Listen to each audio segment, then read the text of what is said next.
They say wealth begins in the mind, but what if it actually starts in your hallway mirror? Every billionaire has their habits, their morning routines, their investments. But look a little closer and you'll find something else, quietly consistent. The objects they choose to keep near. Feng Shui is often misunderstood as superstition, but to the truly successful, it's not about belief. It's about alignment. Because energy, like money, doesn't like confusion. It flows where it's invited, and it stays where it feels respected. Now here's the surprising truth. Many homes are filled with objects that were once placed with hope, a gift, a charm, a piece of decor, but are now ignored, dusty, and energetically asleep. A mirror reflecting chaos, a coin tossed in a drawer, a stone sitting in the dark. These aren't just decorative choices, they're signals, and they might be quietly disrupting your clarity, your peace, even your financial flow. What's fascinating is that some of the wealthiest individuals in the world, Oprah, Jack Ma, Richard Branson, are incredibly intentional with how they treat the space around them. They don't just decorate, they curate. Not to impress guests, but to protect momentum. Behind their success is not just hard work, but subtle, sacred choices about energy. This video is not about lucky charms. It's about 5 Feng Shui items billionaires treat as sacred, not because they're magic, but because they remind us of what truly matters. So before you rearrange your investments, maybe ask, what energy is your home multiplying right now? Because sometimes fortune isn't out there. It's in the corner of your living room, waiting to be seen again. Number 1, the mirror. If it shines, it multiplies.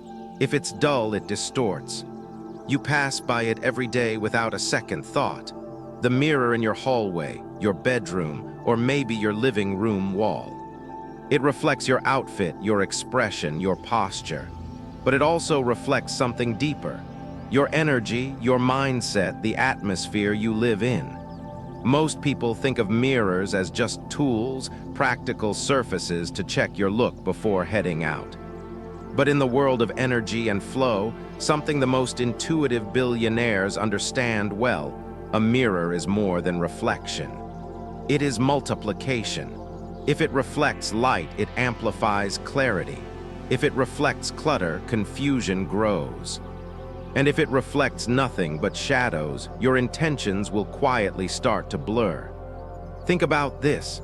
Oprah Winfrey's homes, especially her Montecito estate, are known not just for their elegance, but for their sense of peace. Her use of space is intentional. Mirrors are placed to invite in light, to stretch a room's warmth, to reflect growth, not chaos. She doesn't just decorate, she shapes the emotional tone of her space. And that's what mirrors do, whether you realize it or not. They don't just bounce back your face, they bounce back your inner state.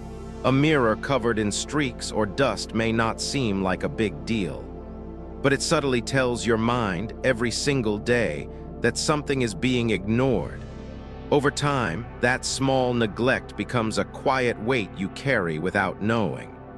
Now let's look at what happens when mirrors are placed wrong, something far more common than people realize.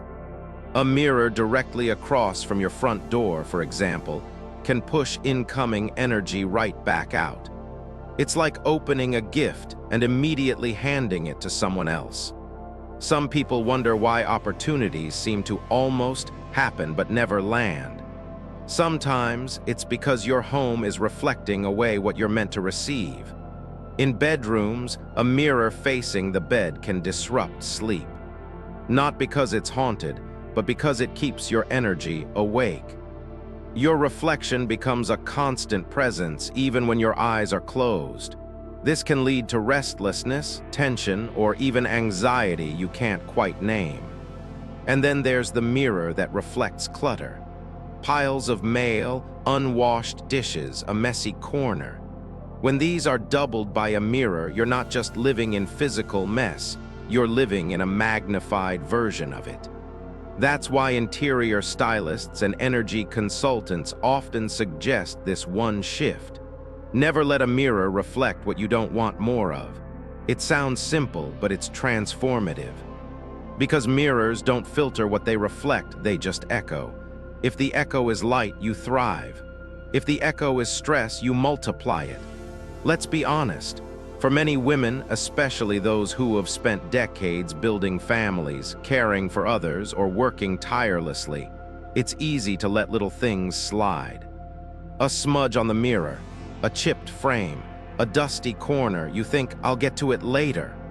But later can stretch into years, and soon that mirror isn't reflecting who you are now. It's echoing an outdated version of you, tired, rushed, unseen. That's not what you deserve, especially not now. Restoring a mirror's energy doesn't require a remodel or designer budget. It starts with presence. First, clean the mirror not just with a cloth, but with care.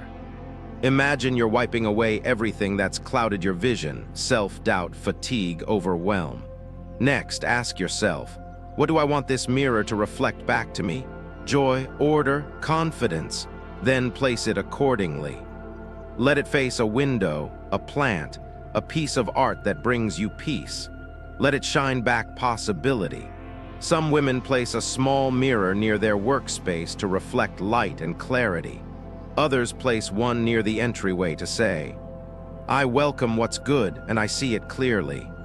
The truth is, your environment speaks in whispers or in echoes. And billionaires, they listen to those whispers. They know that their surroundings shape not just their mood, but their momentum. A mirror is a small thing, easy to overlook. But in energy work and in life, small things multiply, especially when they reflect you. So take a walk through your space today, pause at each mirror. Ask, what is this showing me? Does it reflect beauty, order, hope? Or is it stuck in yesterday's mood, yesterday's mess? Because you deserve a space that reminds you of your strength, a space that reflects the future, not just the past. You don't need more mirrors. You just need them to see you clearly and help you see yourself. Number 2, ancient coins, not about money, about memory. It's not about the money, it never was. Ancient coins may look like wealth, but what they really carry is history, memory, and intention. In the right hands and the right space, they whisper, "You've come this far, you'll go further."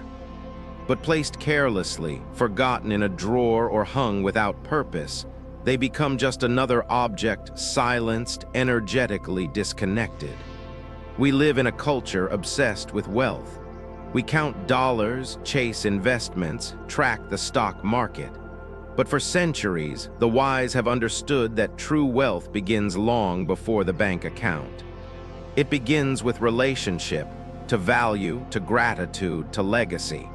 And coins, especially ancient ones, have been used across civilizations not as currency, but as carriers of this invisible wealth. Here's what most people don't realize. When you treat a symbol of abundance like clutter, you're unconsciously saying you're not ready for more. That might sound dramatic, but energy doesn't respond to what we say. It responds to what we signal. Jack Ma, the founder of Alibaba, is one of Asia's most influential billionaires. And though he's built a digital empire, his values are deeply analog. At a company event, he once gifted a colleague a set of ancient Chinese coins, framed in glass with a note that read, "Respect where you come from and the world will respect where you go." It wasn't about luck, it was about memory. Those coins weren't lucky charms, they were reminders of perseverance, of legacy, of cycles that never end. In Feng Shui, coins are circular for a reason. The hole in the center isn't just aesthetic, it symbolizes openness, continuity, and flow. When 3 coins are tied together with red string, a color symbolizing vitality, they create a powerful energetic loop. Inviting wealth, circulating opportunity, anchoring intention. But this only works if they're treated with reverence. taped to the back of a door without thought, tossed in a messy drawer, hung under dust or clutter. The message becomes static, and so does your momentum. Many households have coins without knowing why. Maybe they were a gift. Maybe they came with a wallet or a keychain, and now they sit untouched, unseen. That's where the problem begins. Because the moment something becomes invisible, it stops participating in the energy of your life. Here is where it gets deeply personal. You may not think of yourself as someone who's chasing millions, but chances are you want peace, security, freedom, and those things are tied to energy just as much as they are to income. A symbolic object like an ancient coin, when acknowledged, can act as a physical anchor to those deeper desires. It reminds you that abundance isn't just what you earn, it's what you hold with intention. Picture this. You come home from a long day. You drop your bag, maybe kick off your shoes, and glance toward the small corner of your entryway. There, placed just inside the door, are 3 small coins, neatly tied and resting in a clean dish. They're not flashy, they don't scream wealth, but they hold something quiet, a promise, a rootedness, a feeling of enough. That's what Jack Ma understood. That's what countless successful people, whether they name it or not, sense instinctively. That wealth isn't only about accumulation, it's about flow. And coins, placed correctly, are reminders to keep that flow alive. So what should you do? Start with intention. Find 3 coins. They don't have to be rare or valuable, but they should feel alive to you. If they've been forgotten in a drawer, rinse them gently with warm water. Dry them while holding a quiet thought. May you circulate peace and prosperity. Then, tie them together with a red ribbon or thread. The knot is not just for show, it seals the energy. Next, choose their placement carefully. Just inside the front door is ideal, facing inward, so they invite good energy in. You can also place them inside your wallet or near a financial document or vision board. Anywhere you want to say, I honor the path of abundance. But here's the most important part, don't ignore them. Once a month, dust them. Hold them, remember why they're there. Because a forgotten symbol is an unused key. And in a world full of locked potential, we need every key we can get. You don't need to believe in magic. This isn't about superstition. It's about mindfulness, about seeing the objects in your home as more than decoration, about choosing every day to live with reminders that life is not just happening, it's responding.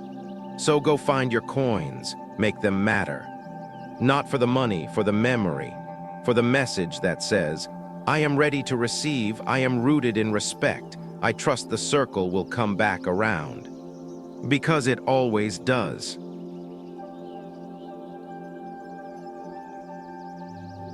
Number 3, the diffuser or incense burner. Some scents don't just smell good. They cleanse the energy you can't see.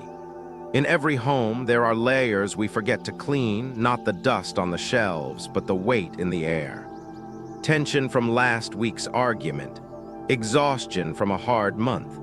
A heaviness that seems to linger no matter how spotless the room looks. That's where the diffuser, or the soft smoke of incense, becomes more than ambience.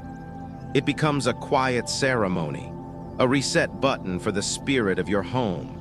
Let's say this plainly, air carries memory. You can walk into a room right after someone has had a breakdown or a breakthrough and feel it without them saying a word. That's not imagination, it's energy. And if you never clear it, your home stops being a sanctuary. It starts absorbing everything you didn't process.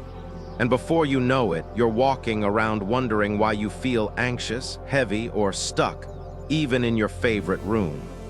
That's exactly why so many successful people, the kind who live under constant pressure, fiercely protect the tone of their space. One of them is Arianna Huffington, founder of Thrive Global. After collapsing from burnout in her early years at the Huffington Post, She rebuilt her life with different rhythms: rest, scent, stillness.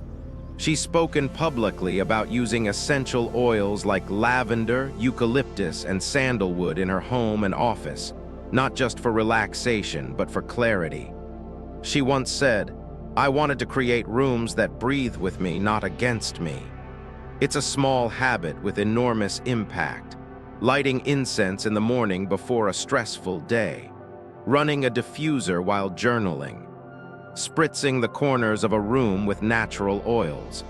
These aren't aesthetic rituals, they're energetic hygiene. Just like you wouldn't wear yesterday's clothes to a job interview, why carry yesterday's emotions into today's decisions? Let's break this down simply. A diffuser with the right essential oils doesn't just make your home smell good, it adjusts your nervous system. Lavender calms, peppermint sharpens, orange uplifts, frankincense grounds. The act of choosing the scent becomes a way of saying, "This is the mood I'm welcoming today." And your home responds. Incense works a little differently. It's smoke, not mist. That means it moves, curling into corners, rising toward ceilings, reaching into spaces you rarely touch. That's powerful.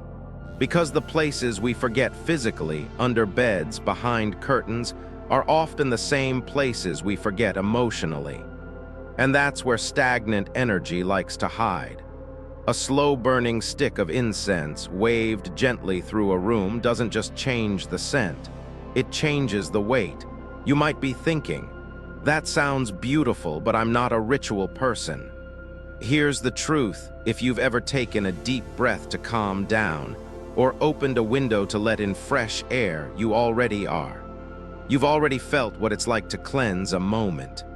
This is just the next step, making it intentional, making it part of how you care for your space. And yes, billionaires do this, but not because it's trendy. Because when your life moves fast, your space must stay slow.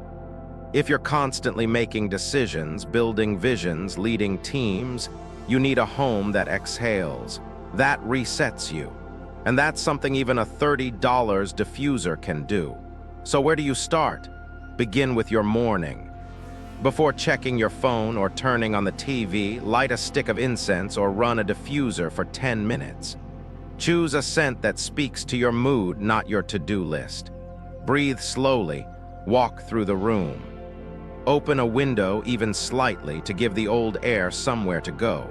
If your mind is busy, don't try to silence it. Just let the scent do the work. Let the room feel lighter by degrees. If you're working from home or managing a household, place a diffuser near your main activity space. The scent becomes a gentle anchor, reminding you that you're not just getting through the day, you're shaping it. And most importantly, don't rush. Scent is patient. Energy is quiet. Give it time to shift. There's a reason why spas, meditation studios, and healing centers always smell a certain way. It's not coincidence. It's architecture for the soul. And your home, no matter its size or style, deserves that same depth of care. You don't need sage bundles or elaborate rituals, just presence. Just one scent, one breath, one small flame that says, "This moment is mine to renew." Because your home isn't just where you live, it's where your energy rests. And when that energy is clean, not just physically, but spiritually, everything feels easier. So light the incense, fill the diffuser, let your home breathe again. Let it exhale the past and make room for clarity, because it was never just about scent, it was always about the spirit.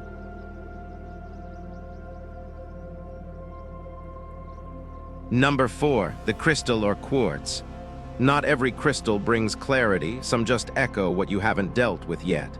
It's easy to romanticize crystals, their beauty, their glow, the way they catch light on a shelf or desk. But here's the uncomfortable truth. A crystal doesn't just sit in your home looking pretty. It absorbs, it amplifies, it listens. And if you place it without care, or worse, forget about it entirely, it can start holding onto energy you no longer want to carry. Crystals, especially quartz, are natural conductors. That's why they're used in watches, in technology, in science. But in your home, they conduct energy. Yours, the room, the mood you were in when you last touched them. And if you've placed one in the wrong spot, say, right next to your laptop or TV or on a cluttered nightstand, it could be amplifying stress, chaos, even emotional residue from moments you've long forgotten. Gwyneth Paltrow, founder of Goop and an outspoken advocate of holistic living, isn't just selling crystals as part of her brand. She lives with them. She places rose quartz in her bathroom and office not as decoration, but as presence, a quiet, conscious reminder of softness and compassion. She keeps selenite near her meditation area for mental clarity. These placements aren't random. They're chosen with purpose. And that's the lesson. When treated with intention, crystals become more than objects. They become companions in alignment. But let's be real, most people aren't thinking that deeply when they buy a crystal. Maybe it was a gift. Maybe it looked cute on a shelf. Maybe it was part of a phase you're not even connected to anymore. And now it's sitting somewhere collecting dust, along with the emotions you never released. That's when crystals become static, no longer alive, just stuck. So how do you know if your crystal is helping or hurting? Start with how you feel around it. Does the space feel peaceful? Or do you avoid that corner without knowing why? Sometimes the tension in a room isn't you, it's the energy the crystal has absorbed. Remember, these stones are thousands of years old. They've witnessed geological shifts, magnetic pulls, ancient pressure. They're built to hold. But what they hold is up to you. The biggest mistake? Placing crystals next to electronics. Quartz and most other common healing stones amplify vibration. Your phone, your computer, your Wi-Fi router, they're already buzzing. Add a crystal next to them, and it can create a frequency overload, especially if the stone is ungrounded. That's why some people report feeling more anxious or unfocused around crystal displays that were meant to calm them. It's not the crystal's fault, it's the placement. So what's the fix? Start with one stone, just one. Preferably one you already own, even if it's been sitting untouched for years. Hold it. Clean it with water or gently wipe it down with a soft cloth. Place it under sunlight for a few hours, not just to recharge it, but to reconnect. Then choose its new home thoughtfully. If it's rose quartz, let it live near a place you associate with love, your bedroom, your reading nook, even beside a framed photo that makes you smile. If it's clear quartz, place it where you seek clarity, your workspace, a journal corner, your altar if you have one. But never place a crystal where you dump things, not next to mail piles, junk drawers, or dirty laundry. Crystals are sensitive. They reflect how you treat them. If they're ignored, they mirror neglect. If they're respected, they help guide. And remember this, bigger isn't always better. A small piece of amethyst you touch daily with mindfulness is more powerful than a massive geode gathering dust in the hallway. It's not about aesthetics, it's about connection. Think of your crystal as a silent partner. It won't speak, it won't blink, but it will mirror. If you place it with care, it will remind you what you're inviting in.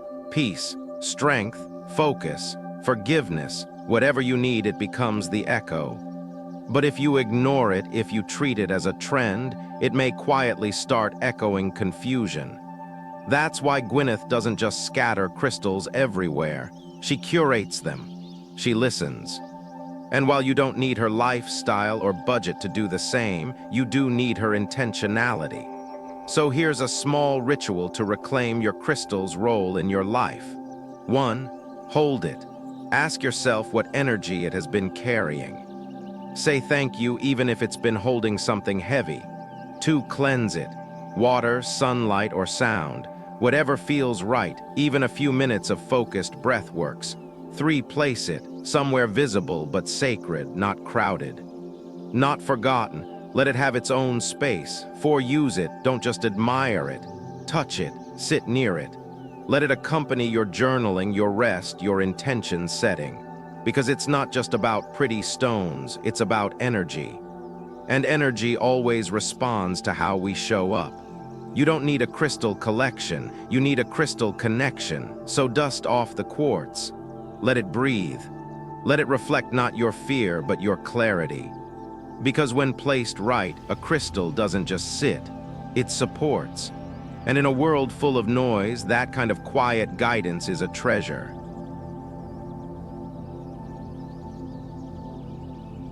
Number 5, the Brass Calabash, Wu Lu, small in shape, vast in protection. It's small, often ignored, sometimes mistaken for decoration.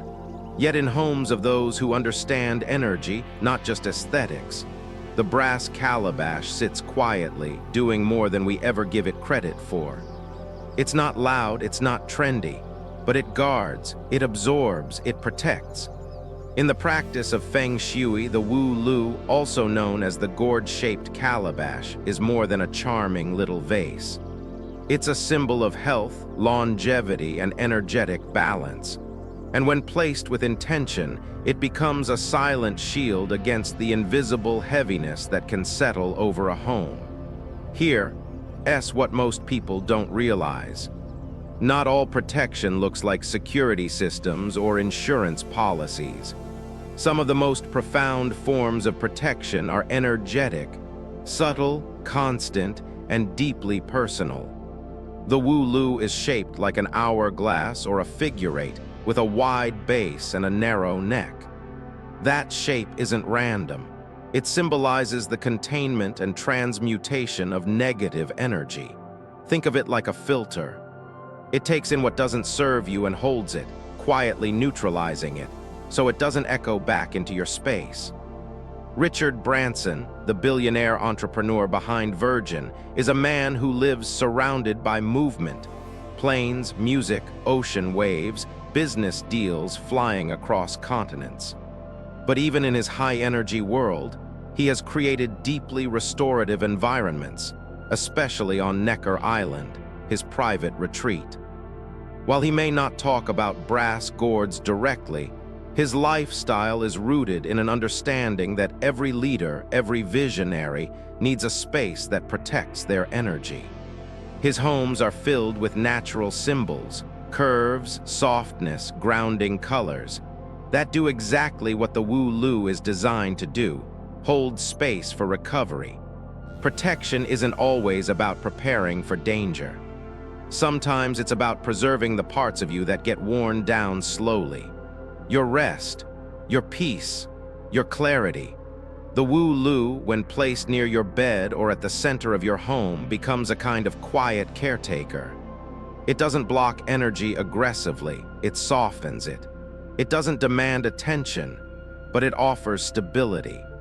For those who live in high-stress homes or carry emotional fatigue from years of giving, whether to family, to work, to others, it's an anchor you didn't know you needed. But here's the catch. Like all powerful objects, the Wu Lu must be placed with care. One of the most common mistakes is tucking it away where it can't breathe. Inside a dusty bookshelf, behind a curtain, or worse, near cluttered bathrooms or storage areas. When that happens, it no longer filters energy. It absorbs confusion.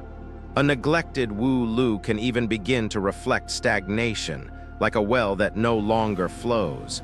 Its power isn't in its metal. It's in its placement and the intention behind it. So what does intentional placement look like? If you struggle with sleep, hang a brass Wu Lu on the headboard or place one gently on your nightstand. Its presence helps calm the energy of the room, easing the overthinking that often builds up by bedtime. If your household has seen illness, conflict, or long-term tension, position one in the center of your living space as a reset button. As a way of saying, This house is a space for healing now. And if you're in a leadership role, if your decisions ripple out to others, keep a woo-loo in your workspace, not to ward off problems, but to maintain emotional balance as you move through them. The woo-loo doesn't ask for much. A light cleaning once a month, a respectful place to sit, an occasional reminder that it's seen and appreciated. In return, it offers the one thing modern life makes hardest to access: quiet safety. Not just from outer threats, but from inner depletion. There's a reason why ancient wisdom never rushed healing. It understood that protection is not about fear, it's about respect. Respecting your energy, your health, your future. The Brass Calabash embodies that principle perfectly. It's not flashy, it's not noisy, but it's deeply loyal. You might already own one without knowing its name. Or maybe you've seen one and thought, that's pretty, but what does it do? Now you know, it holds, it guards, it stabilizes. And if you invite it into your space with real care, it will quietly begin to transform the way your home feels. So here's the invitation. Take a moment to walk through your space and ask, where does my home need protection? Not from chaos or fear, but from fatigue, from emotional weight, from imbalance. Place a woo-loo there. Let it do its work. You don't have to believe in ancient traditions to feel the difference. You just have to give your energy permission to rest. Because sometimes the strongest shield doesn't look like armor. It looks like a small brass shape sitting quietly by your bed, reminding you every day that peace is not a luxury. It's a boundary, and you're allowed to have it. Final, you don't need to believe in Feng Shui to feel when a space is off. You don't need to study energy flow to know when your home feels heavy, scattered, or strangely restless. Because we all feel it when something's not quite right. When the air holds too much memory. When the light in the room feels stuck. When we look around and realize we're surrounded by things we've stopped truly seeing. That's where these 5 items come in, not as magic objects, not as cultural trends, but as invitations. Invitations to pause, to notice, to reconnect with the silent partners in your home that have the power to shape your days more than you think. The mirror doesn't just show your face, it multiplies your mindset. The coins don't just symbolize money, they remind you of legacy, flow, and gratitude. The diffuser or incense burner doesn't just add fragrance, it clears unseen tension, making space for peace to return. The crystal, when placed with care, becomes a gentle echo of clarity instead of confusion. And the brass calabash, the quietest of them all, holds the kind of protection that doesn't shout, but surrounds. Each of these objects, when honored, becomes a stabilizer in the background of your life. A way to say, I care about the energy I live with. They don't need to be expensive. They don't even need to be new. What matters is intention. Placement, connection. Look around your home right now. How many things do you own that still carry meaning? How many items are just occupying space, unseen, unacknowledged, possibly even holding on to energy that no longer serves you? You deserve a space that lifts you, supports you, and reflects not just where you've been, but where you want to go. Maybe it's time to dust that mirror, not just for smudges, but for clarity. Maybe it's time to tie those coins together and finally give them a place of honor. Maybe you light incense not for the scent, but for the release. Maybe your crystal gets cleaned and placed like it matters, because it does. And maybe the brass woo-loo finally gets to do what it's always been designed for: protect you from what you no longer need to carry. These are small acts, but in a world that moves fast and asks so much, small acts become sacred. They ground you. They remind you that you're allowed to care for your space with softness and strength. In the end, this isn't about billionaires. It's about alignment. It's about remembering that wealth isn't just money, it's clarity, it's breath. It's peace when you walk through your own front door. So ask yourself this: what is my home reflecting right now? And is it finally time to change the mirror?